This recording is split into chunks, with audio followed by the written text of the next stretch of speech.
we're driving, we see a wizard walk into a cigar bar, and then we look back forward and there's a man crawling in the street. They're here. They're here. We have scary stories. They're here. Welcome to Off-Brand Horror.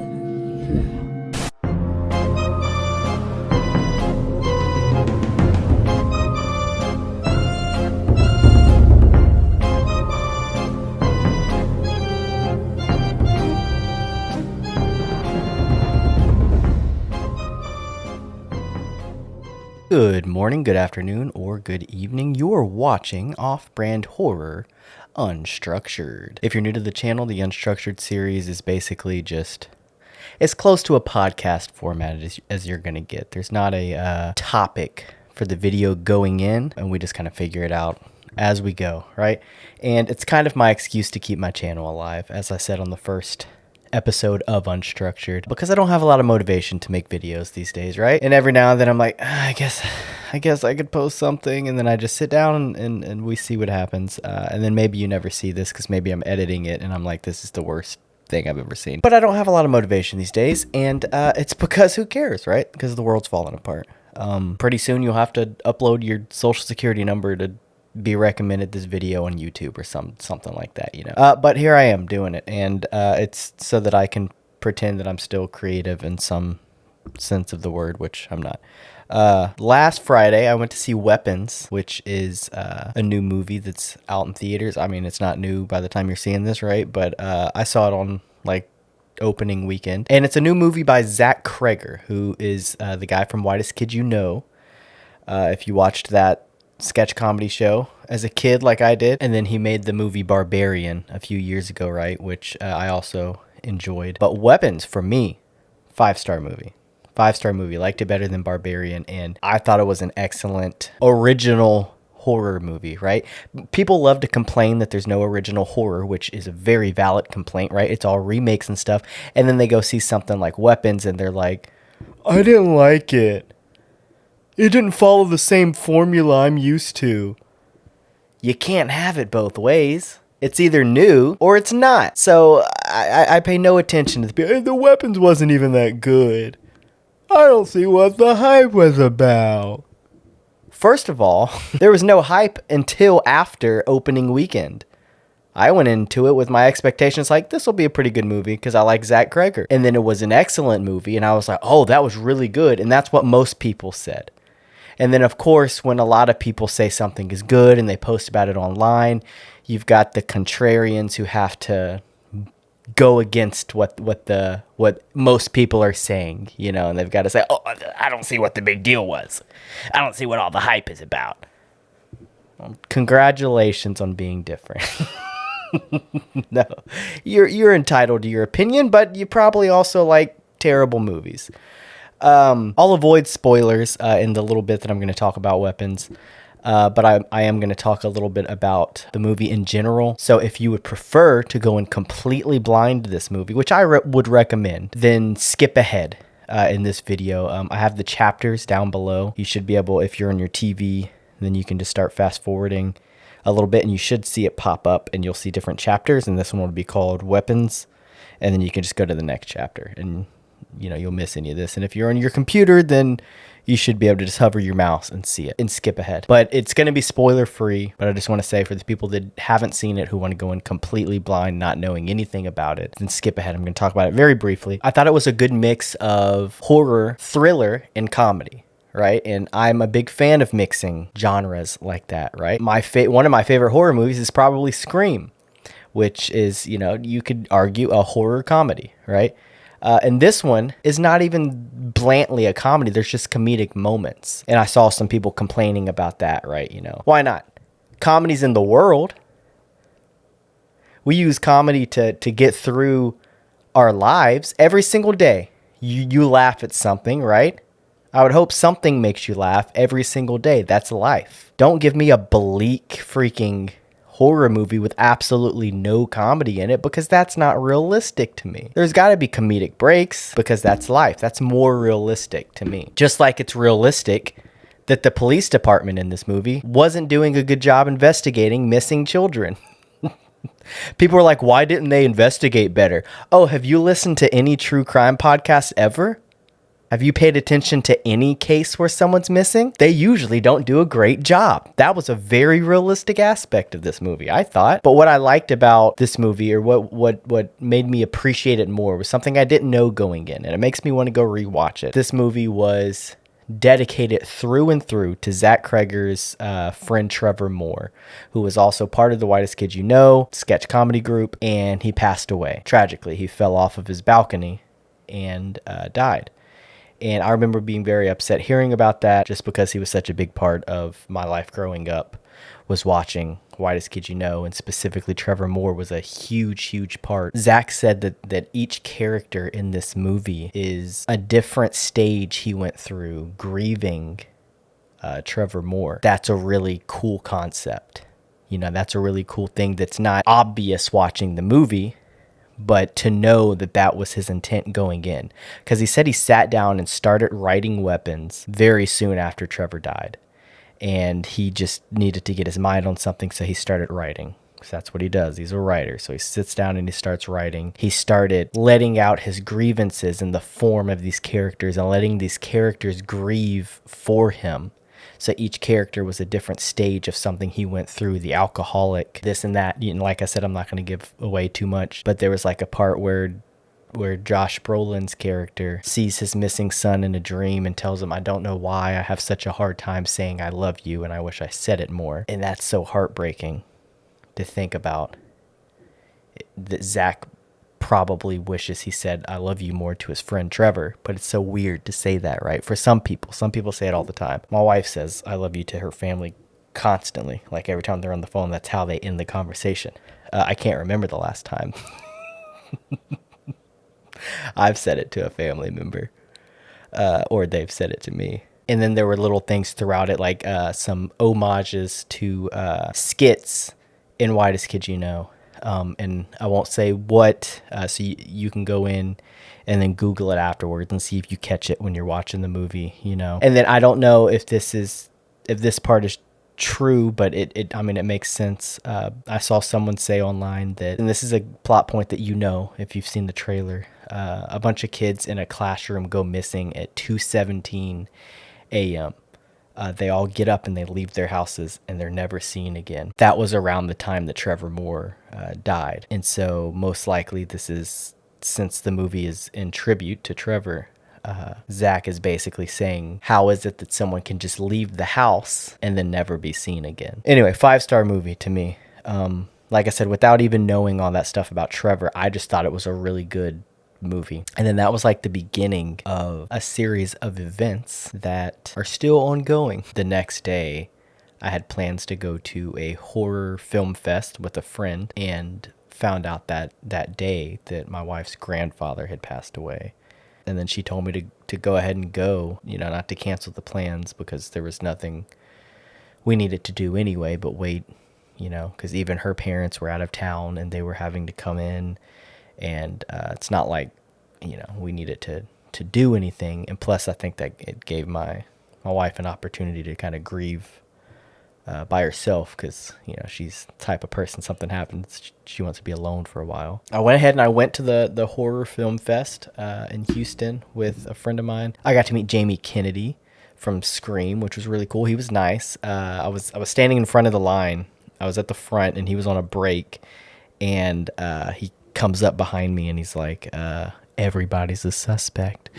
I turn around and, you know, it's his line from the movie, and it's, you know, a big part of his character, Randy from the Scream series. But yeah, so he was cool to talk to, and got his autograph, got a picture with him, got to meet Linda Blair from The Exorcist, which was wild, you know. And then got to meet Andy from the new Halloween series. I'm trying to remember her character's name, and it's not coming to me, but she's from, like, you know, the newer, with Jamie Lee Curtis and everything. She plays like Jamie Lee Curtis's granddaughter. And then like the Terrifier people were there. from the first movie. So it's David Howard Thornton. He was dressed as Art the Clown, and then it was I can't remember their names because they're only in the first one. But anyway, they were all there, and I wanted to go meet them.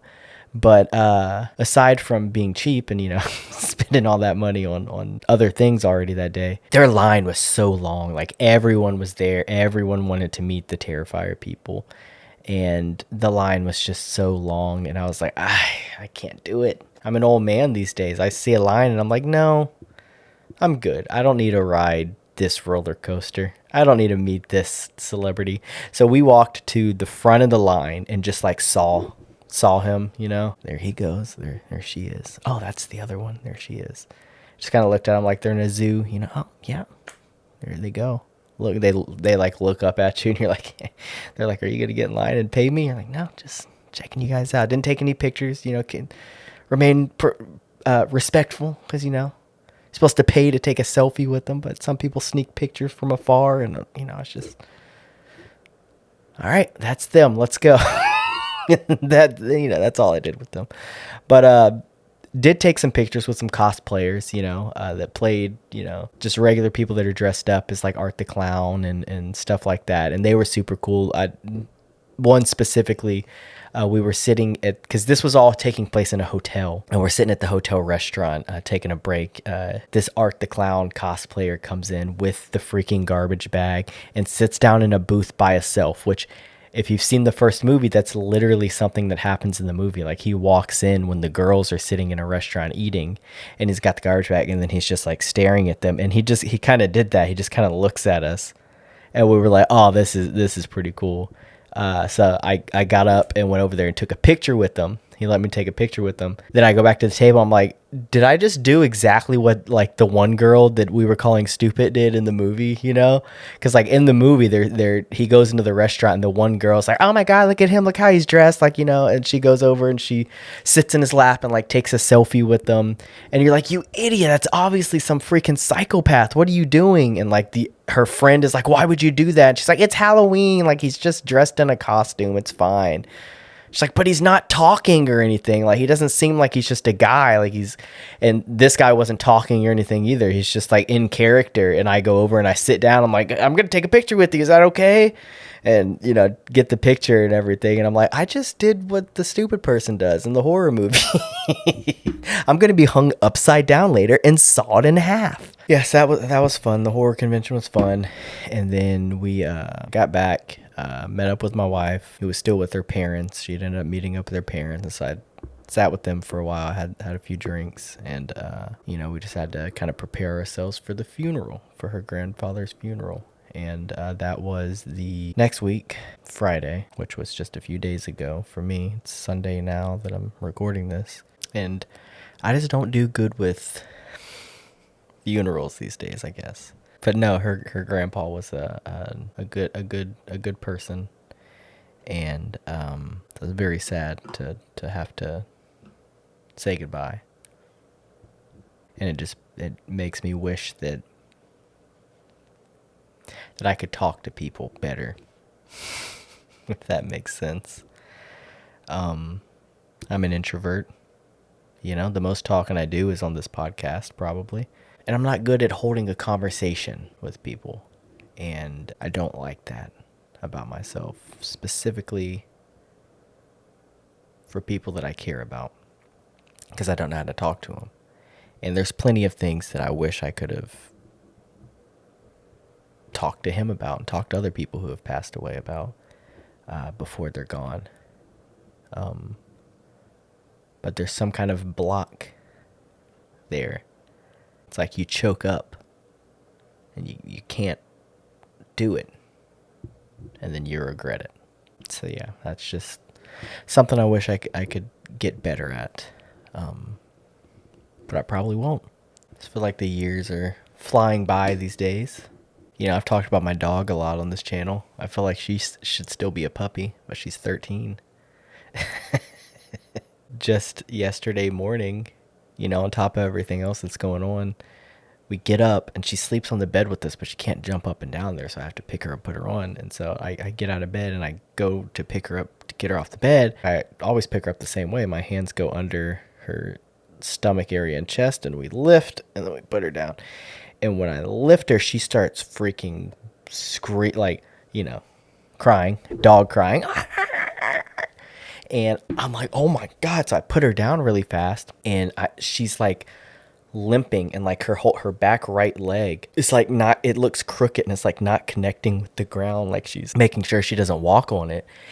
And I'm like, stop. But she's walking away, and I'm like, Jules. And I go and I like just touch her like because I'm trying to tell her to lay down, because she's like still screaming, and like I touch her and she does it again. She turns back to me, and she's like basically yelling at me.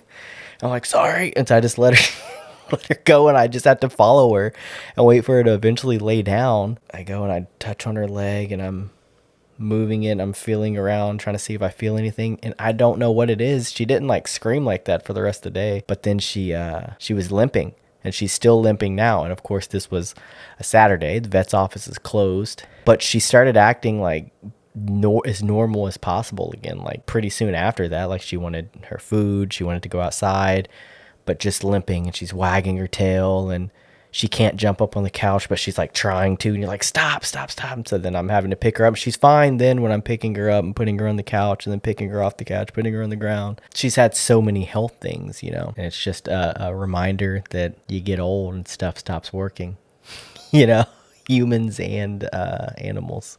So I guess what I'm saying is I'm going to go have a conversation with my dog, since I can't do that with humans. I need to get her on the podcast one day. I don't know. This has been a terrible episode. I'm not in the mood to even do this. I don't know why I'm doing it. Just to pass the time, I guess, even though there's a million things I should be doing. My house is falling apart. There's stuff that needs fixed. I don't know. But we got a good we got a good laugh, me and my wife, yesterday at someone else's expense, which we needed because of all the terrible things that have been happening. But we're going downtown to eat. We live to put it into context, we live in a small town, right? So it's not like a city where stuff's always happening and there's hustle and bustle and freaking stuff everywhere. No, it's a small town. And we're driving down the street, and we just entered like the town part because we're going to eat at a restaurant. First, like I see my wife, like her expression kind of changes because she looks like to the left. I turn to see like because I'm driving, and I'm like, what is she looking at? And I turn, and there's this guy who has like his head is shaved, and he has like hair going down the middle, which would be normal in and of itself, because people have different hairstyles. But then he had like this purple cape is what it looked like to me. And so to me, I've been calling it like a wizard cape, like the purple with like the planets and stars and stuff on it. He was walking into the cigar bar. I see her looking, she's, and so I turn and look, and I see him. And then when I look back straight, there's a guy in the middle of the road on his hands and knees crawling. And then he looks up there's two lanes. I'm in the right lane, he's in the left lane, but there's a vehicle also in the left lane. And the guy slams on his brakes, and he looks up like, we were like, is he having like a nervous freaking breakdown? And then he like stays on the ground for a minute, and then like this woman hops out in the road, and she's like, starts putting her hands out like this, and we're like, we're not moving, we're just sitting here watching this guy. And I think he's about to get up, start slamming on car hoods or something. And he stands up, he's just like, and starts like brushing his knees, and then like they just run out of the street. And then I turn, and I'm like looking as we're passing, and he's just like, he's looking at his elbows and stuff, and I'm like, oh, he fell down, because there's like a ledge that's like pretty high right next to the street. Like it's not something you're supposed to walk off of. And I'm guessing he didn't realize it was a ledge and stepped off and boom, fell on his hands and knees, and then started crawling for some reason. I don't know if he couldn't stand up, or I was like, did his glasses fall off and he's looking for his glasses? Or maybe he was on his phone, that's why he didn't see it, and then he couldn't find his phone, and he's crawling, and then like didn't know a car was coming, and looks up at the car, and then his wife jumps out, or whoever's with him's like, but we freaking died laughing after After we figured out what most likely happened, and we just, the rest of the day, we couldn't stop randomly laughing and picturing this guy. Like, we're driving, we see a wizard walk into a cigar bar, and then we look back forward and there's a man crawling in the street. What else? This probably isn't getting posted. I'm not saying anything interesting. And the one funny story, I'm just kind of monotone and let me look at my letterbox and see what some movies I've been watching. We can talk about some horror movies or something. Watched Jezebel today. That was terrible. 1 star. Oculus the other day. Rated at 1.5 star. And put the review as grotesque cow. Because there was this part where it's a husband and wife talking. The husband's at the desk, and then the wife turns around and start walking out, and the demon wants to mess with her and make her, like, he's trying, like, this supernatural entity is trying to make, like, the family fight. So she turns away, and in the dad's voice, the husband's voice, it goes, grotesque cow. I'm sure it'll come in very handy in the case of an emergency. Grotesque cow.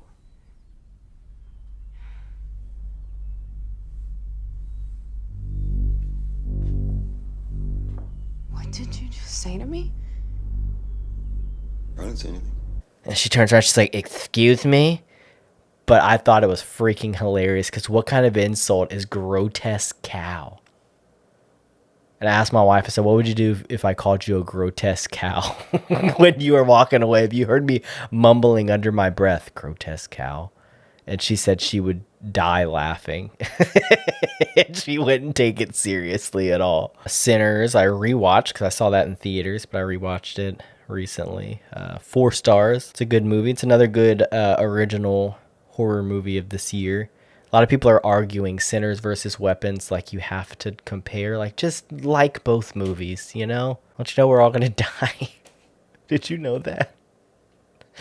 Weapons, 5 stars. Which, by the way, this is all out of 5, right? Because some people rate their movies out of like 10. Like, get over yourself. How many numbers do you need on the scale? Why not 20? Oh, I rated 18.5. You're probably also the type of person who has to do like point something instead of just and a half. Oh, I rated 7.2. Oh, why the 0.2? Why the 0.2? What can we do to get you up to 0.3? I didn't like the way the actor pronounced this. I would have delivered that line a little differently, Maniac was interesting, which I think it was a remake, but it was a 2012 remake. I'd never seen either of them, but I watched the 2012 one recently. It's got Elijah Wood is the main character, and basically it's from his POV. And he's a maniac, right? And he's got like all these creepy mannequins, and he kills people, right? And you're seeing everything from his POV, and so you just see it's like Elijah when he turns, and it's like looking in the mirror and stuff, and kind of like In a Violent Nature, which is a recent movie that I haven't seen yet.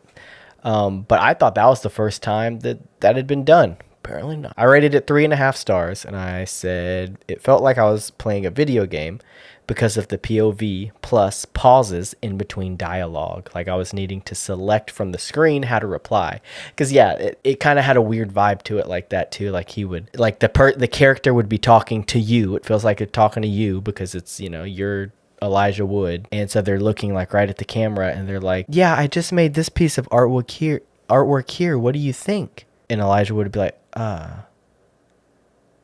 oh, it's great. I do like it, indeed. Hi, it's very nice to meet you. No charmed, I'm sure. You are totally not what I imagined. Really? What did you imagine? Like fat with long black hair and just greasy skin full of acne. You should have seen the other photo I was gonna send you. It's like really easy to get an overdose of testosterone in that line of work, Yeah.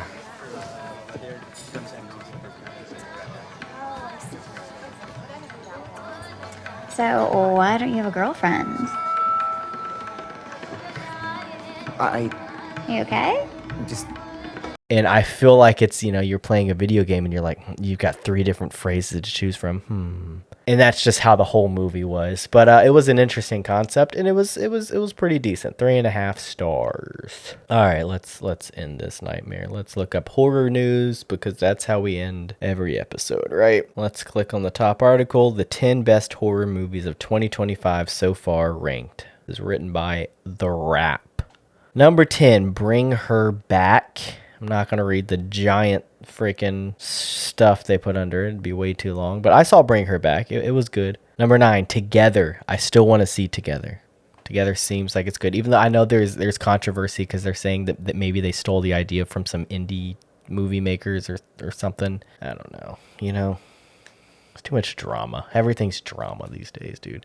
I'm going to see it. Who gives a shit? Number 8, Companion. I liked Companion. Zach Kreger was a producer on this one. He didn't write it or anything like his Barbarian and Weapons. I thought Companion was really good. I can't remember what I rated it. I have to look on Letterboxd. But number 7, Final Destination Bloodlines. I don't think that belongs ahead of all these other movies. I haven't seen Together yet, but it seems like it would be better than Bloodlines, Final Destination Bloodlines.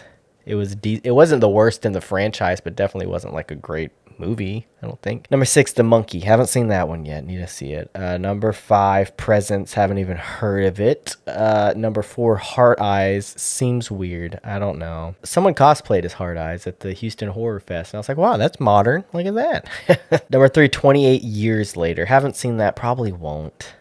I'm not a fan of 28 days later and 28 weeks later and all that.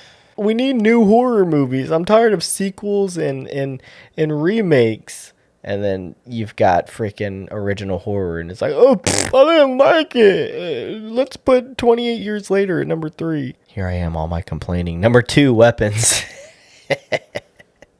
At least they've got it as number 2. I would bet anything Sinners will be number 1. I will bet anything, because people absolutely loved Sinners. I also thought it was good. I personally, and maybe it's because I had the connection with Zach Kreger and Trevor Moore, I liked Weapons better. But before I even knew about the Trevor Moore connection, I liked Weapons. What can I say? Number 1, Sinners. Yep, which that is a good movie. And I have seen that one twice now. And I haven't seen Weapons twice, so I'll watch Weapons for a second time. And then, maybe I'll be like, you know what? Sinners was a little better. Now that I know what's going to happen in Weapons. Because Weapons is good going blind, and then it's fun as you're figuring out what's happening in the movie. You know what I'm saying? Anyway, that's been another boring episode of Off-Brand Horror. We'll catch you guys next time.